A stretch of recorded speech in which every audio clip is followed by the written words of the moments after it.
Hello, my friends. We are on to chapter 27 of the Year of the Dog.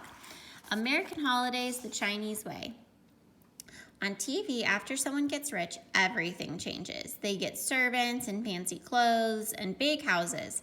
After I got rich, none of these things happened. Mom said I'd have to get even richer for those things. But I didn't mind because I had figured out what I wanted to do when I grew up. And just in time, snow fell from the sky like clumps of white rice. The holiday season was here. Thanksgiving and Christmas are two of the most important holidays in the United States. It took Lissy, Kiki, and me a long time to show Mom and Dad how to celebrate them right. Every year for Thanksgiving, we had to talk Mom into buying a turkey. Why don't I get a chicken? Mom would say. A turkey is too big.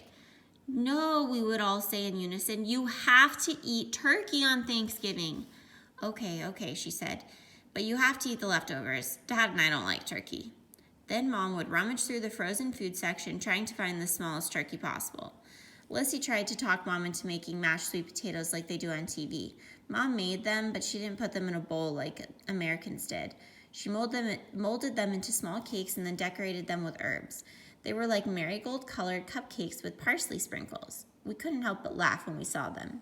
What, Mom said, aren't they prettier this way?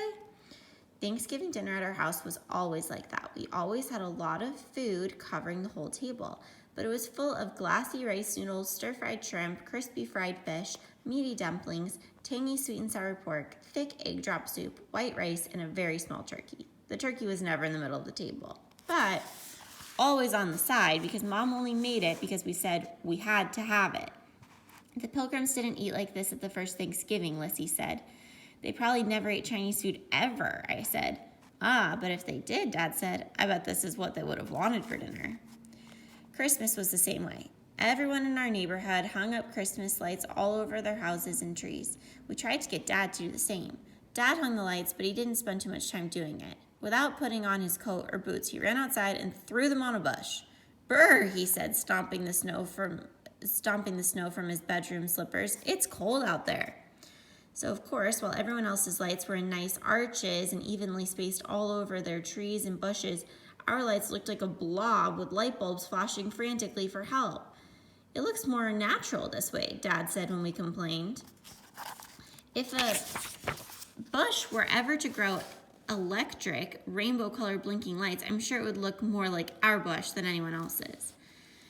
And Mom hated buying Christmas trees. The poor tree, Mom would say. Do you know how many years it took for that tree to grow that big? And you want to cut it down just to decorate it for a couple of weeks? How about we just decorate my rubber tree plant? It's almost as big as that tree. They didn't understand at all.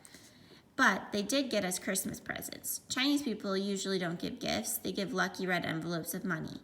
Mom said it was much more practical that way, but we told them that for Christmas we were supposed to get presents. But it's the same as if I give you money, Mom would argue. What's the difference? If I buy it for you or you buy it for yourself? We just shook our heads. Okay, Mom said, what do you want for Christmas? Now this was more like Christmas. What did we want? Lissy wanted clothes. Now that she was almost a teenager, she wanted to be stylish, probably for boys.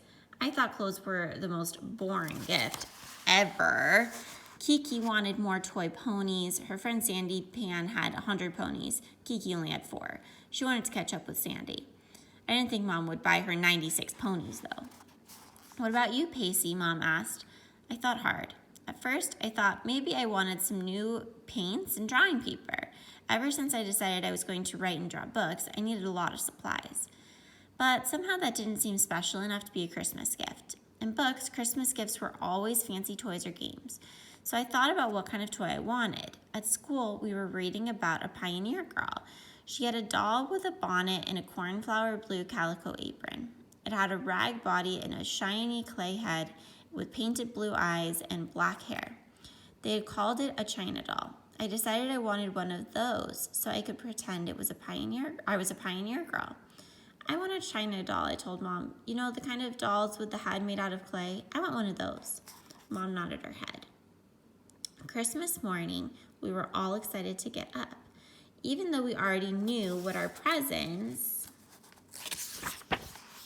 were, it was fun running to go open them. Lissy got a new pair of jeans and the peacock green and blue striped sweater she had wanted. Kiki got a lavender-colored toy pony with sparkling fake jewels on it. But I got a Chinese doll. It wasn't anything at all like what the Pioneer Girl had. It was a Chinese woman with long black hair, wearing a pink silk dress and carrying flowers. I was so disappointed. Mom came down to see us open our gifts. What's wrong? She asked. Isn't that what you wanted? But I asked for a China doll, I said. You know, with the clay head? But it's a Chinese doll, Mom said, and her head is made out of porcelain. I even ordered it from China. It took a little while to explain. Finally, Mom said, I'm sorry it wasn't what you wanted, but do you like the doll anyway? I looked at the doll. She had a nice face. It wasn't her fault that she wasn't the same as the Pioneer girls. Oh well, I said. I guess I can pretend I'm a pioneered girl in China.